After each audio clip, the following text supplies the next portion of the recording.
Welcome to our channel. If you want to set up your Nest Wi-Fi Pro mesh network for seamless whole home coverage, follow these step-by-step instructions. Step 1.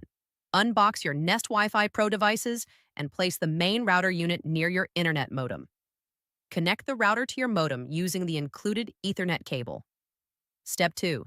Plug the power adapter into the Nest Wi-Fi Pro router and connect it to an electrical outlet. Wait for the light on the device to pulse white, indicating it's ready for setup. Step 3. Download and open the Google Home app on your smartphone or tablet. Make sure your phone is connected to your cellular data or a temporary Wi-Fi network. Step 4.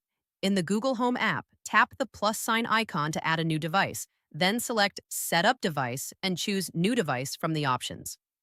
Step 5. The app will search for nearby devices. When your Nest Wi-Fi Pro appears, tap on it and follow the on-screen prompts to scan the QR code on the bottom of the device. Step 6. Create a name for your Wi-Fi network and choose a strong password.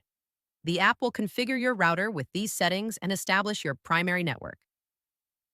Step 7. To extend coverage, place additional Nest Wi-Fi Pro units throughout your home in areas with weak signal. Plug them in and wait for the pulsing light. Step 8. In the Google Home app, tap the plus sign again and add each additional unit following the same process. The mesh network will automatically optimize connections. Don't forget to like this video and subscribe to our channel.